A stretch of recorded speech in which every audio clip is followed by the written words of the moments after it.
And welcome to our ongoing book club for The Art of Returning to Love, the book. The link is in the description if you'd like to just check out what we're talking about. It's the book, Art of Returning to Love, How to Show Fear and Stress the Exit and Heal. And we're starting on chapter 2 today. And I got a brainstorm in the shower that I would give you a visual demonstration of what the messaging in this chapter particularly is trying to have come across. So the way I thought I would do that is, and by the way, if you want to grab a cup of tea, feel free. Make sure you drop any comments or questions in the box, in the description or the comment box, and we'll go from there. So check out, let me just get rid of this thing here. Check out this basket. It is actually made from recycled newspaper. It's just, I guess they just rolled it up and they weaved it and then they put some glue or something on it, but it's so cool. And so my demonstration goes like this. Let's just say that this represents you, and we drop into this matrix of life on Earth inside of programming that's already here. So it's almost like we can't hardly avoid that programming. And what do I mean by programming? I'm talking about programming like we're not enough. We have to prove our worthiness. We have to justify our existence.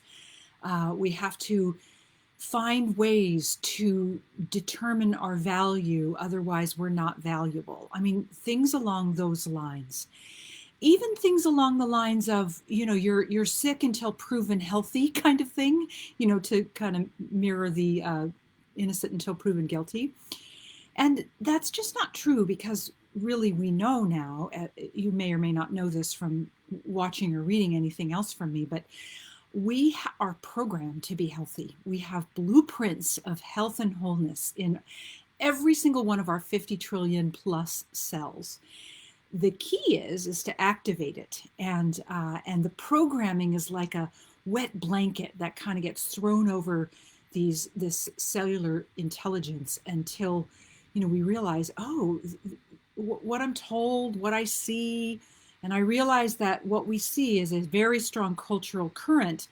But when I realize, or when one realizes that, oh, all I have to do is lift that wet blanket and free this cellular intelligence, let it wake up and be activated in me, and then the blueprint that is so intelligence in our system just goes about healing and rejuvenating and repairing and doing all the things that it's designed to do. And so I realize that's, that we could unpack that alone until midnight, but let's just get back to our fun little demonstration here. So let's say this is you, and now hardly anybody arrives into adulthood without, a history of stories and pains and, traumatic events that happen to them. And, a traumatic event could just be something mean an uncle said. It doesn't have to be witnessing a murder or being, physically attacked. It's a spectrum. And so oftentimes I think culturally, when, there's a lot of talk about trauma, and when we hear the word trauma, we think, oh yeah, thank God that's not me. But honestly, all of us have, versions of trauma, whether they're tiny little things, medium things, or even the big ththings, right? So the big things are obvious because they're blaring, they're in our face, but some of those smaller ones are less obvious. So we just don't think that this is a thing that is part of our life. But honestly, in our basket, and let's say this is me, this is you, this is the representation, this is the vessel that is our body. And let's say, this is the culmination of what represents our nutrition and health, let's say. And let's say this represents our movement and our capacity to sort of, be in our body in a way that is in free flow. And let's say this represents our relationship with our spouse, or our close people, and this is our family, and these are the stories that we remember from the moment we arrived, actually from the moment we were conceived, because everything that happens around our parents, or specifically our mother, when we're when we're in utero, we record that, like that there's a subconscious understanding of all of that. And then this is a little bag of batteries. Let's just say this represents how much energy we have, our vitality, our capacity to generate energy and life force in our body, right? So if this is full and we want to invite love, we want to have more love in our life. And I don't mean the romantic, sympathetic kind of love. I'm talking about the life force that permeates every particle and wave of life, including every particle of my body and your body. I'm just using that term. It's the source of life. It's life force. It's nature. It's the sacred. It's spirit. It's Holy Spirit. It's those words mean the same thing to in this conversation. So I'm saying if we want to fill ourselves with that, then we have to empty ourselves of what's keeping us too full from all the the journeying we've already done. And it's not that it's hard. Let's see, how could I say that? There's a way that people say this. It's simple, but it isn't easy. It's actually quite simple. We say, oh, this actually isn't serving me anymore. Let me go ahead and just thank it and appreciate it for what it has given me all this time, but I'm going to go ahead and set it aside. I'm going to return it to love. I'm going to compost it. This is very similar to kitchen scraps, where you're done with the peels, right? You're done with the coffee grounds. We put them in a compost, and then air and light and water and life turns it into fertilizer to grow something new and more serving, right? So, a batch of peas or, lettuce or anything along those lines, right? And then we might say, well, I have a lot of stories in here, and I'm going to unpack them, and I'm going to keep what has taught me great and beautiful sacred lessons, and I'm going to go ahead and let the rest go. Right, and I'm going to invite. Sorry, I'm reaching across here. I'm going to invite a different book where I'm in inquiry about who I really am. This is a book called One Question a Day, a 5-year journal.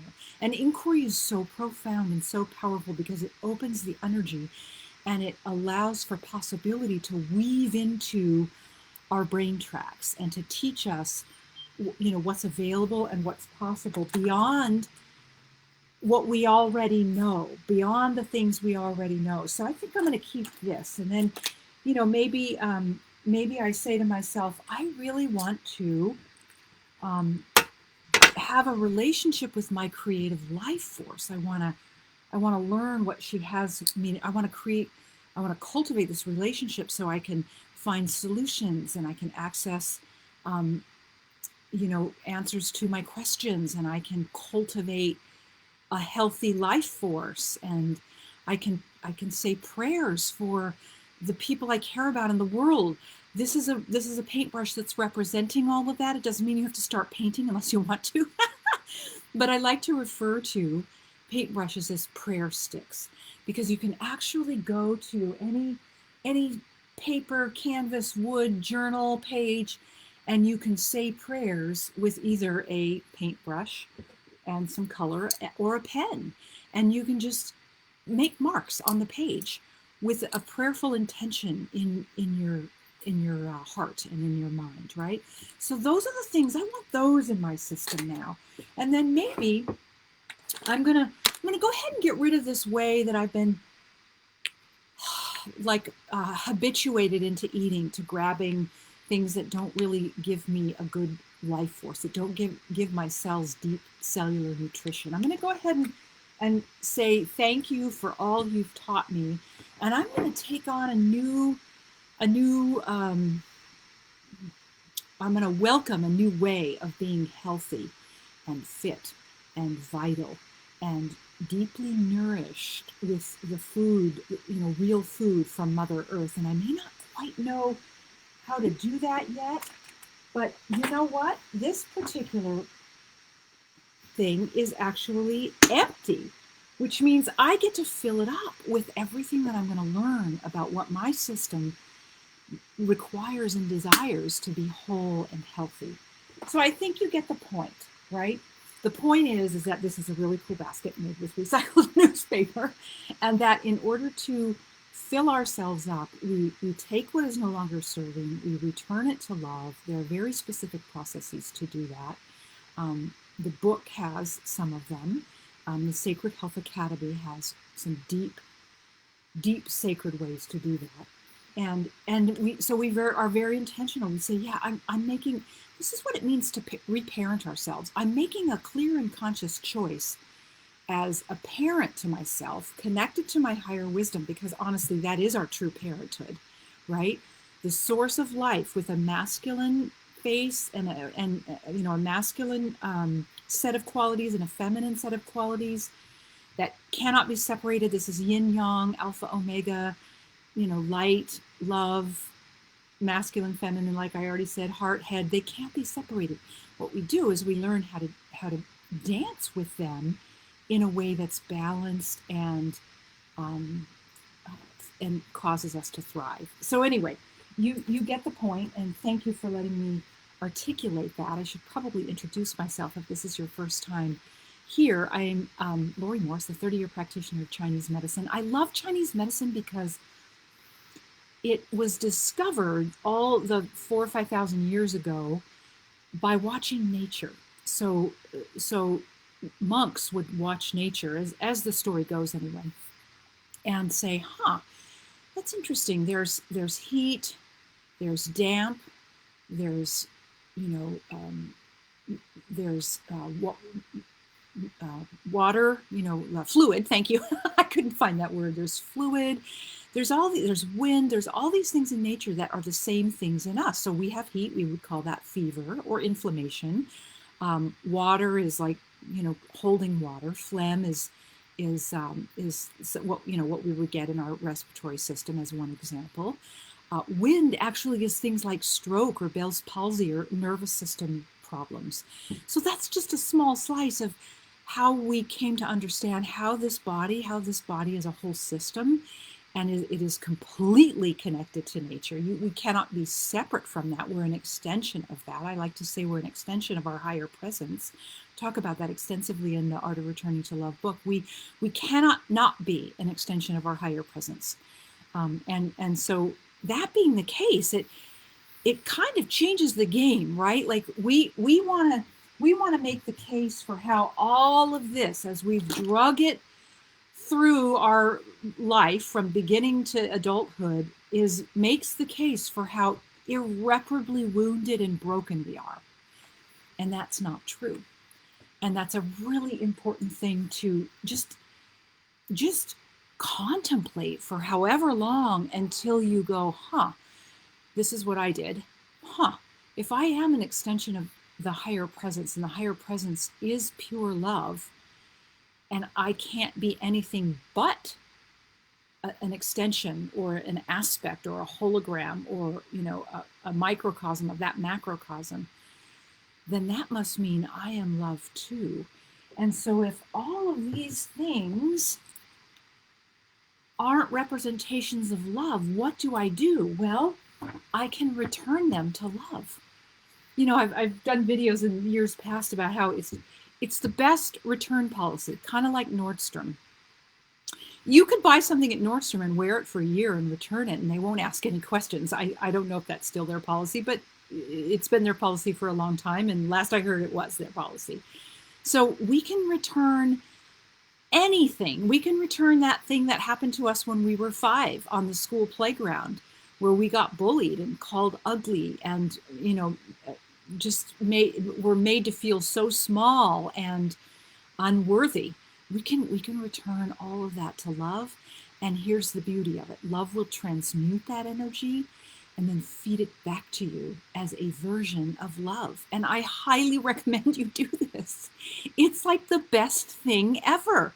And then when we do that for some period of time, we start to have a view of life as it really is, not the way it's playing out in the chaotic, divided, war-torn ways, but in the more peaceful, the way, the blueprint of life as it was designed, which we're moving towards. And we're, it almost feels like now we're moving towards it so fast we can hardly hold on, right? But it requires everybody who understands that returning energy to love, because it's love's and life's energy anyway, it's not really mine. You know, it's very selfish of me to hold on to things that aren't true, that don't align with the truth of who I really am. When I realized that, I was like, whoa, okay, this is really important to do. Anyway, I got off track. So that's why I love Chinese medicine, because it helps us understand the fact that we're elements of nature, and how, what's true about how our system is designed, and then make it right. And there's lots of ways to do that. It's truly a mind, body, spirit medicine. So, and I'm also the director of the Sacred Health Academy. It's an online educational journey for women, generally in the second half or looking towards the second half of her life, who's tried everything, you know, and she still can't find her vitality and her energy and her pain-free way of moving through her life day in and day out. And she knows that she has to kind of figure out what being in a relationship with her sacred self should be in order to access this higher level of health, but she doesn't know how. And so we walk that journey together, and it's a beautiful community of like-hearted women. And the whole design is so that we can live with vitality and energy in our body, with a calm mind and with peace in our heart, and whatever impact we want to make in our family life, community life, you know, or for the world. And by the way, you don't even have to have a high interest in changing the world. Every time you return any little piece of energy that is no longer serving you and doesn't feel like it's truly an expression of love, of divine love, you heal the world. And this is a big deal. And not everybody recognizes this. It's actually a bigger motivator to me that that's the case than for me to say, oh, let me do this for me. I mean, now I do, because it feels so good, and I've given myself permission to feel good. That's our design. But honestly, every little piece of energy that you return to life and that you put back in the right flow of nature is a gift to every particle of life. And that's a big deal. So I think that's all I wanted to say. Let me just check really quick. Oh, I will say this is something that's important. If everything I just said has your head spinning, like, how in the heck can any of that be true or possible? It isn't the head's experience, and the head will never give us the roadmap to that, but our heart will. So even if you're sort of wondering, like, where do I start? What do I do? Put your hand on your heart. This is what I've done for decades. Is I put my hand on my heart and I just say, show me. I would love to walk myself into the capacity to return what no longer serves me to love, and then be open to receiving and to be filled up with the love from the source of all life. Yes, please. And your heart will show you how to do that, especially if you're, if it means, if you're saying it sincerely. That's the word I'm looking for. So anyway, let's call that a wrap. Thank you for being here, and thank you for being you, and thank you for being willing to read the words in the book, contemplate them for however long until they seep into your body, into your cells, not just your head. It's more than an intellectual concept. And then be informed to act based on what is now living in your cells that is more love-based. It's a big deal. And so thank you so much for that, and I will see you next week.